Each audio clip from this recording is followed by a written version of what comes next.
From Hollywood, California, the makers of Old Gold cigarettes present the Comedy Theater, the only radio program that brings you every week the greatest stars in the greatest comedies.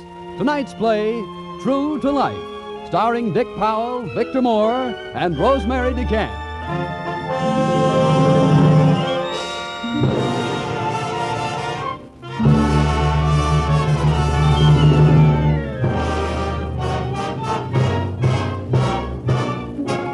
And here is the director of the Old Gold Comedy Theater and your host, Harold Lloyd.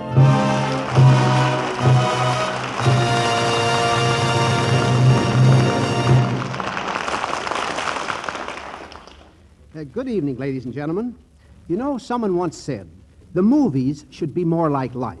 And a wise man answered, life should be more like the movies. In tonight's story, True to Life, we're going to attempt to show that radio can be like both. Now, in the part of Link Ferris, I've cast Dick Powell.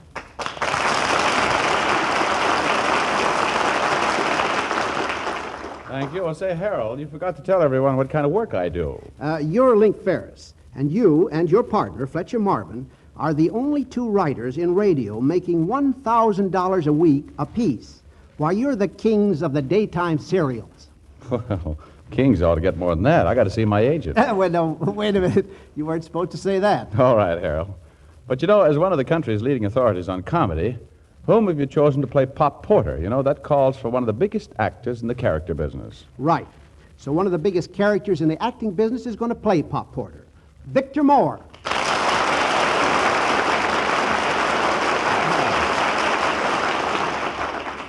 It sure looks like I'm getting a business around here. Why, Vic, Pop Porter's a wonderful guy. He spends most of his spare time with his inventions. Yeah, well, say, Harold, who's going to play my daughter, Bonnie? Bonnie's an awful nice girl. That's right, and she's pretty, too. Well, Bonnie's going to be played by Rosemary DeCamp.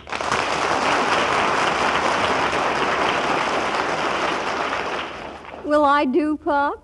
Why, you're the spitting image of Bonnie. In fact, you are Bonnie. Now, is everyone satisfied as to which is which? Which is which? A fine show. I listen to it every Wednesday night. Well, that's great. That's fine, Victor. All right, now then, let's get on with the story. Far away. All right, Harold. Now, as Link Ferris, Dick, you and your partner, Fletcher Marvin, are being read the riot act by Mr. Twitchell, president of Lennen and Mitchell, the advertising agency that pays you to write the radio adventures of Kitty Farmer. We've lost 1 million listeners, and if you don't know what's wrong with your scripts, I'll tell you. It's Kitty Farmer, your heroine. She's phony. She's counterfeit. Now, unless you make that girl real and believable, you're fired, both of you. And that's final. I think the man's angry. No, Fletch, old Twitchell's right. Live at 1,000 a week has made us soft, and our writing shows it. Oh, you're nuts. I'm going to go out and meet some real people. Well, while you're about it, Genius, see if you can find a real flesh-and-blood Kitty Farmer. And how did you get along, Link? Well, not so hot, frankly. Finally, I was so hungry that I dropped into a lunch wagon out in Sunnyside. I just finished ordering roast beef with all the trimmings when I discovered that all I had was a nickel. So I changed my order to a cup of coffee. The girl behind the counter brought me my roast beef anyway. Nothing I could say would convince her that I wasn't broke and hungry. But Bonnie Porter was like that, and she was pretty, too. Later, walking home with her, I said, tell me, Miss Porter, how come you're working in a lunch wagon? Oh, because my brother wants to be a doctor and my kid sister needs her teeth straightened. My pop works in a bakery. He hasn't had a raise in 10 years. Besides, well, here's where I live. Come on in. No, you think it's all right? Oh, sure, don't be scared. Come on. Anyone home? Now wipe your feet good, Bonnie. And don't come tracking mud into the living room. This is Mr. Ferris, everybody. My mother. How do you do? My brother, Clem. Hello. My kid sister, Twips. Hello. Oh. And that's Mom's brother over there, Uncle Jake. Well, how do you do, sir? Hello. Oh, Pop, come on up. I want you to meet someone. Be up right away, Bonnie. Got my hands full. Dad's working on one of his inventions. It's a hobby with him. Well, Bonnie, I think I got one that'll work this time. Pop, I want you to meet Mr. Ferris. Huh? Oh, how you doing, Mr. Ferris? I'm glad to know you. Well, how do you do, Mr. Porter? I'm glad to know you, sir. Tell me, what sort of an invention are you working on? Invisible paint. Oh. You see, you paint something with it and you can't see it. Mm-hmm. That should be wonderful for camouflage. Yeah, I'm kind of worried about it, though. Huh? Yeah, I mixed up a batch of it, and I put it in a can, and I painted the can with it, and now I can't find it. Some paint. Mom, tell that brother of yours to mind his own business. Mr. Ferris, Uncle Jake and Pop don't speak to each other. Where are you from, young man? Mom, Mr. Ferris came into the diner tonight, and he was hungry, so I thought maybe he could live here with us until he finds a job and a place to stay. Finds a job, place to stay. Oh, well, the way you followed me around, I knew you didn't have any place to sleep tonight. Well, now, look here, Bonnie. I'm not running a hotel. Oh, don't pay no attention, Mr. Ferris. We got plenty of room. Mom, your brother can sleep down the cellar with the rest of the mice. Now, you sure you're not having trouble with the police, Mr. Ferris? No. Well, I guess you can stay tonight, anyway. Oh, gee, swell. Oh, quiet, Twips. Go and get some fresh sheets. He's got a shifty look in his eye. Tell your brother he's looking in the mirror.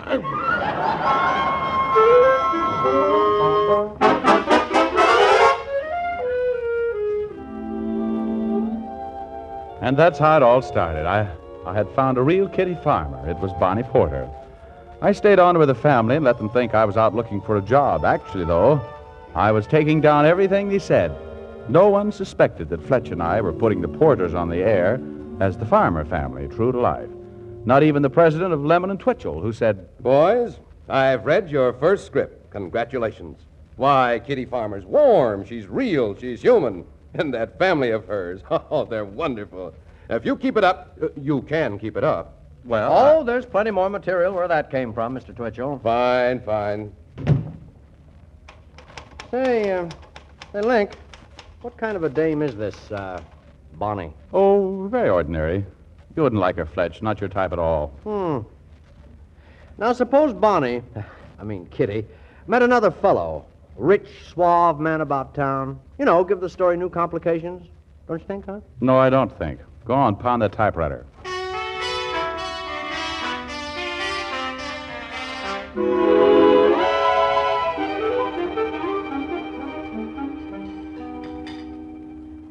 By the way, Mr. Ferris, when are you going to get a job? Oh, now, Mom, Link hasn't really had a chance to look yet. Say, there is a job down at the bakery. Oh, Link, you could take it until something better comes along. Well, thanks, but I'm expecting something. If you ask me. Oh, Twips, get away from that radio. Your food's getting cold. Okay, Mom, I'm just tuning in on the Farmer family.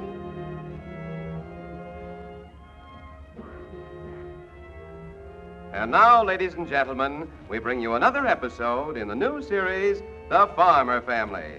As our story opens tonight, Pop Farmer... That's a pretty bad show. I've got a great idea for a submarine that flies. Some submarine. Don't you think we better have some music? Here, I'll change it. Oh, sit down, Mr. Ferris. We want to hear this. If your father had a little more gumption, he'd ask for a raise. That reminds me of someone I know.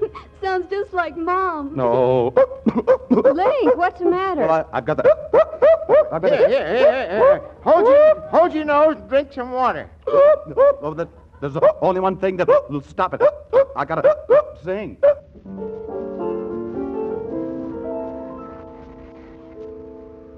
Now, Mr. Ferris, you get away from that piano.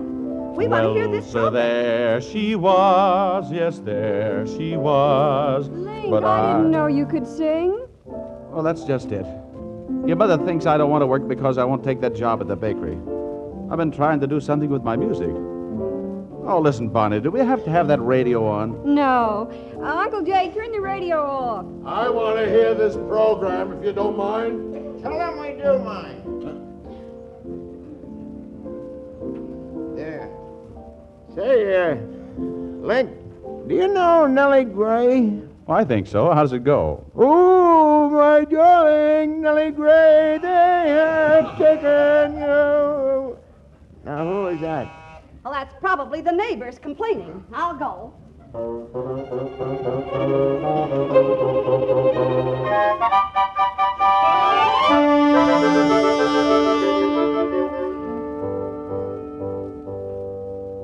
And who was at the door, Link?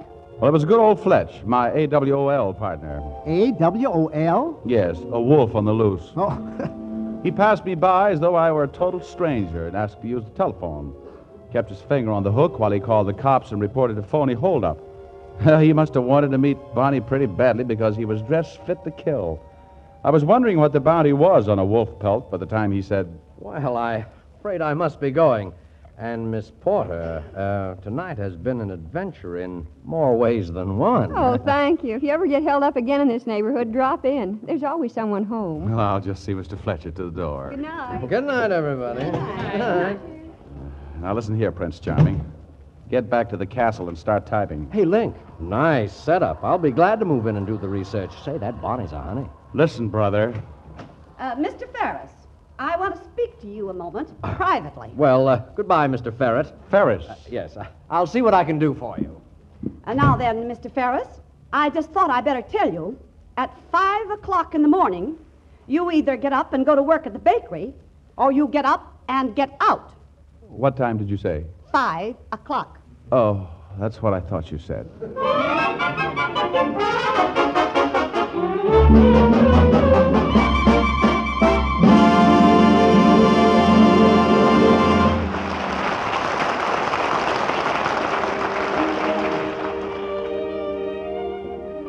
5 o'clock in the morning.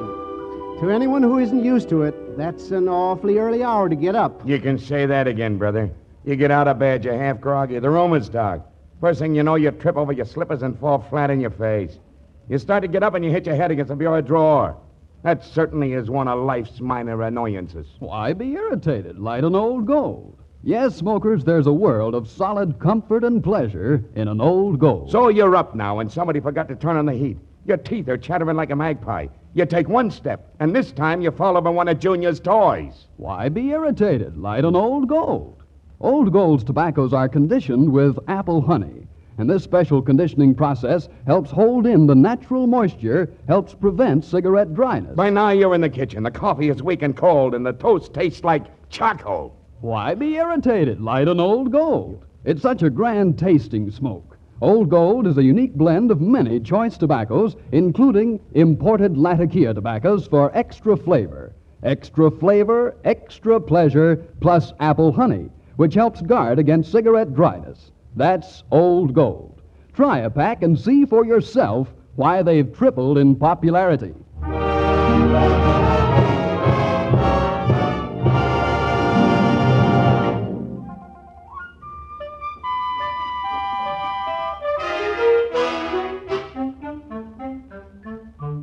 Yep, this is Harold Lloyd again.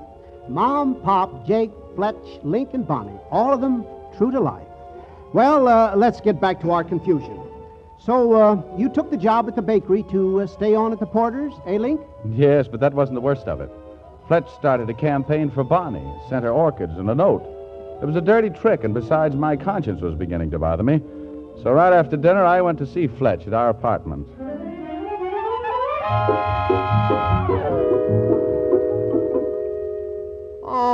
All right. So I did send Bonnie some flowers. Oh, I'm through. As of now, consider the farmer family orphans. Why, Link, old man, you're not jealous of little harmless me, are you? Well, that's got nothing to do with it. The Porters are nice people, and I'm through using them. Well, it's not hurting them any. It'll hurt them plenty if they ever find out about it. And I can't keep that radio of theirs out of order forever. No, it wouldn't be so bad if we could just do something for them. Well, I'm for that, Link. Listen, I'll go down to the bakery in the morning and fix it up with the boss for the old man to get a raise, a big one. We'll pay for it ourselves. Hey, that'll go good on the show, too. Pop gets a raise. Can't we ever do one human thing without getting our pound of flesh? I knew you wouldn't let me down. Hey, you better get to bed. You have to be at that bakery at 5. Yeah. Oh, I'm getting so little sleep these days, I've got white circles under my eyes.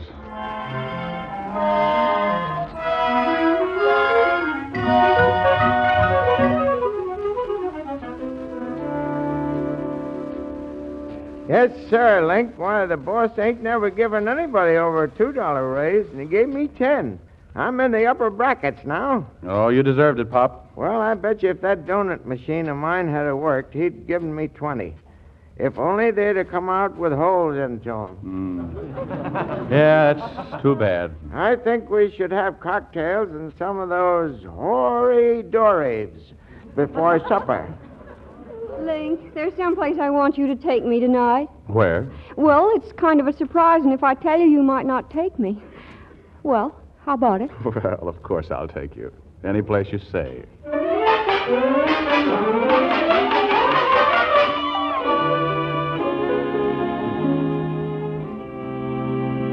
Well, you were pretty puzzled, weren't you, Link? Plenty. Bonnie wouldn't tell me a thing. She just kept saying, come on, you'll find out. And then before I knew it, we were outside the apartment building where Fletch and I live. You were winning the spot. What did you do? Well, I tried to hang back, think of excuses, anything. But I was so busy trying to keep the doorman and the elevator boy from recognizing me that we were right in front of my apartment door before I realized it. Bonnie, my sweet, Hello. come in. There's a roaring fire, a bottle of champagne, just for the two of us. And baby makes three. Oh. Oh, yeah. So nice of you to have me up. Glad to see you, Mr. Marvin. Glad to see you. Hey, got yourself quite a place here. Bonnie, I thought we had a date. I didn't know you were bringing Mr. Ferret along. Ferris is the name. Wow, it's a nice dressing robe you're wearing, Mr. Marvin. Thank you. Were you just getting up or were you going to bed? Well, I wasn't I expecting... guess you think it's pretty nervy of me, Mr. Marvin, to bring Link here. Oh, no, not Well, at you all. know, you're always saying there's nothing you wouldn't do for me, and Link here sings very well. Link, Mr. Marvin is a big radio executive, and maybe he could get you into radio. Well, think of that. Bonnie, I never transact business at night. All I want you to do is to listen to Link sing. Oh, I'd be glad to. Good. Some other time. Oh, no. Bonnie brought me here to sing, and I'm going to sing. Well, so there she was. Yes, there she was. But I took hold of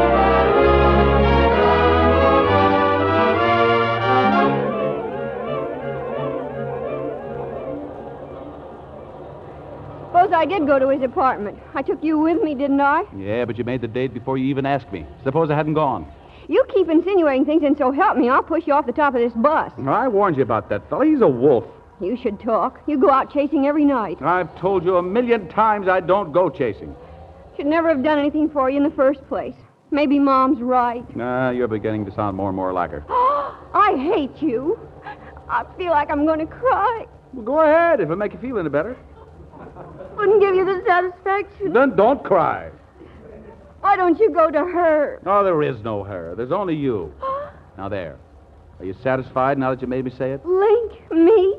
You mean you love me? Well, don't act so surprised. Oh, Link. Oh, darling. I can't wait to tell Mom and Pop.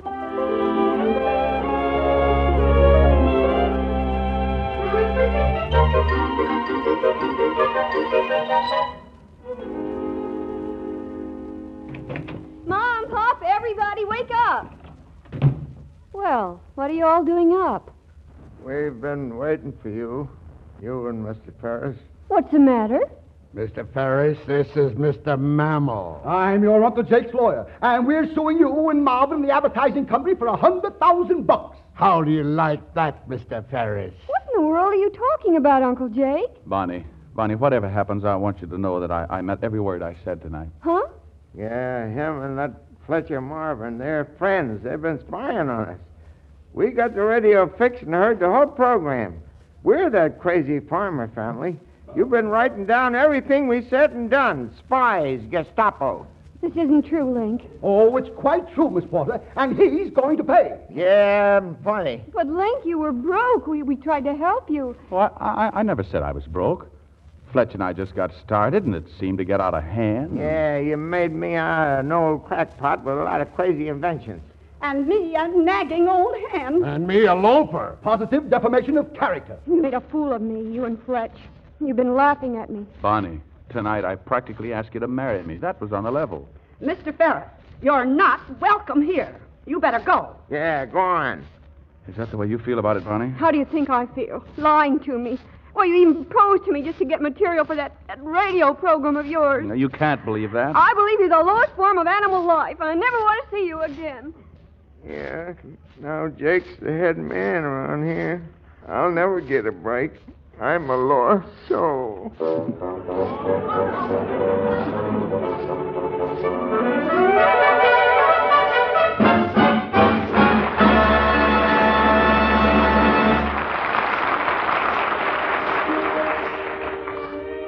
You know, Mr. Lloyd, I think I can give Pop Porter some good advice. You can? What?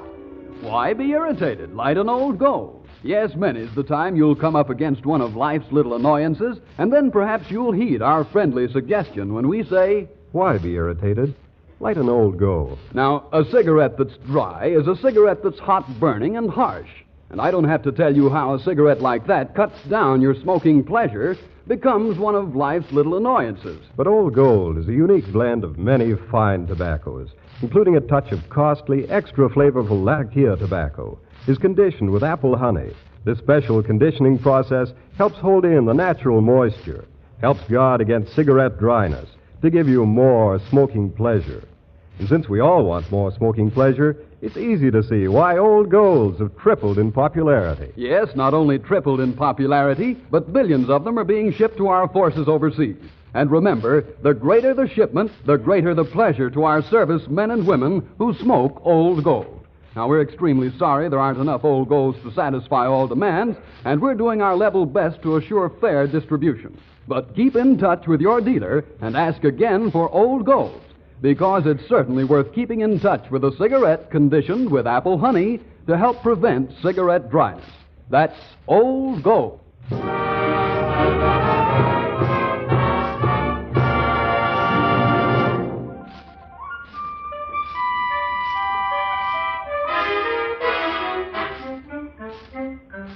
Well, Link, Bonnie would have nothing to do with either of you.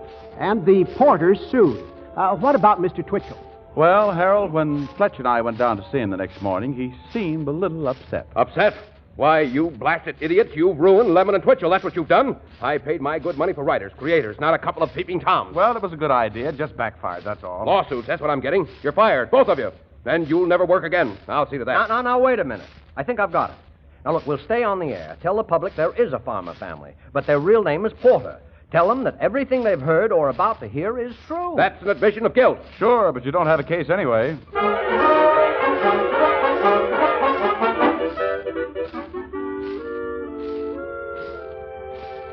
So Fletch and I went on the air and told the truth. The program stood the country on its ear. Overnight, the Porters became famous. Yeah, I'll say we did. They took our pictures and people started coming to the house to meet us. We finally had to charge admission. In fact, the house is full of tourists when Lawyer Mammal rushed in all out of breath. Mr. Porter, I've got great news. We're not suing for $100,000. We're suing for $1 million. $1 million? Yes. Now, we've got a lot of papers to sign. Let's get this crowd out of here. Everybody out. Everybody out. Well, now, what's the trouble? There's no trouble at all. We're going to get $1 million. $1 million? Why? We can have a house in Long Island. Yeah. You better take care of this house first. I'm packed and leaving. But, Bonnie, where are you going? To the YWCA to live. But why? Because you've turned this house into a freak show. You're suing because they showed us up to be a bunch of screwballs on that radio program. Well, we're acting like screwballs, and I won't have any part of it. Goodbye. But, Bonnie, wait. Oh, my goodness. Oh, I know what's eating her. She's in love with one of those radio writers. Well, let her go. We've got just as good a case without her. Oh, have we? Here, give me those papers. Don't tear those up. Are you going crazy? Bonnie's right. I just realized it. We are a lot of daffodils if we claim that farmer family has hurt us any. Didn't they make me foreman down at the bakery? They ain't my picture on every bread wrapper. They've done us a favor. If you think we're going to pass up a chance to make shut up, Jake. And, Pop, you're right. And now, Mr. Mammal, we won't be needing you. No, go chase yourself an ambulance. Now, you look here. I put in a lot of work on this case, and Well, send your bill to Jake here. He hired you. Sue him. That's an idea. I wish you would sue him. Why, you can't... On your way, on your way. Now, Mom, you go after Bonnie and bring her home, and I'll take care of that love situation. I ain't an inventor for nothing.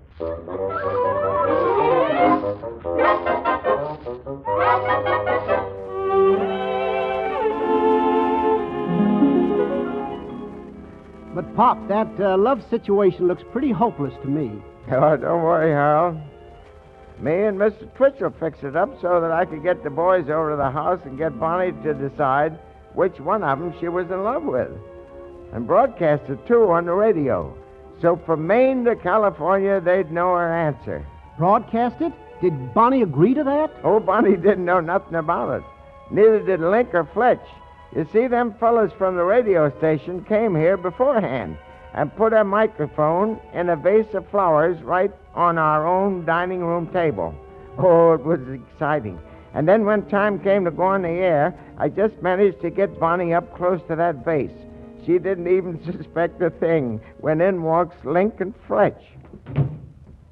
Pop, what do you mean by bringing them in here? I don't want to see them. Oh, yes, you do. Oh, no, I don't. Well, if that's the way you feel about it.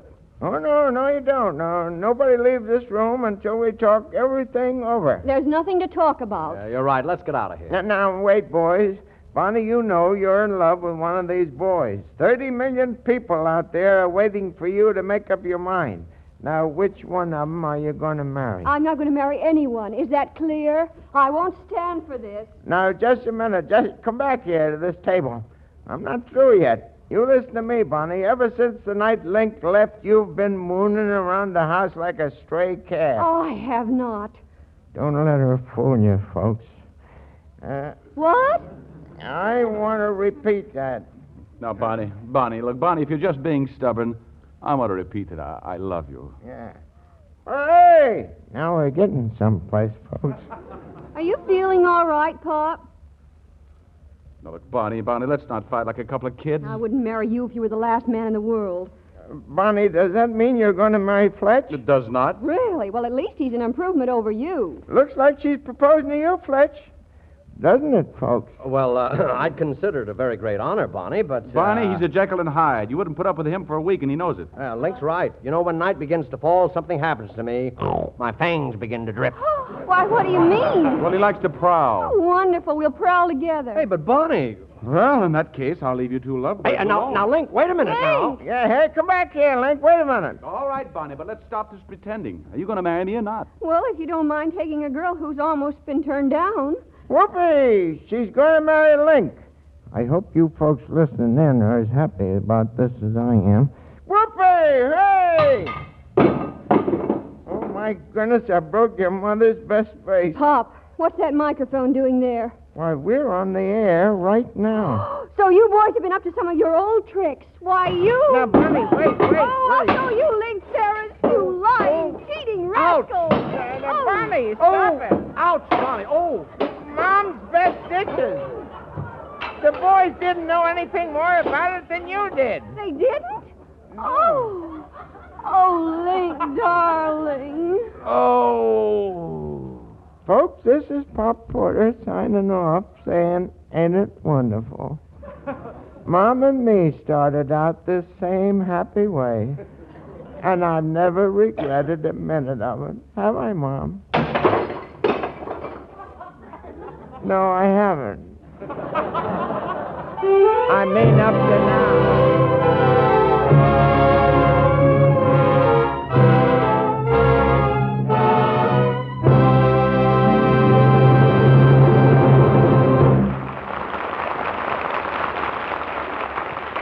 Now, this is Harold Lloyd. Victor Moore. Dick Powell. And Rosemary DeCamp. Saying good night to you for Old Gold.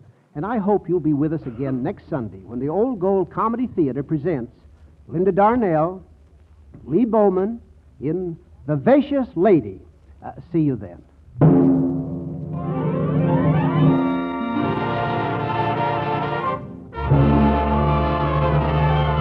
True to Life was presented by arrangement with Paramount Pictures, producers of And Now Tomorrow. We thank the Fitch Bandwagon for the appearance of Dick Powell. Victor Moore is now making Duffy's Tavern at Paramount. And this is Bob Williams saying good night until next week. And in the meantime, don't let little annoyances get you down. Why be irritated? Light an Old Gold. It's conditioned with apple honey to help guard against cigarette dryness and give you more smoking pleasure.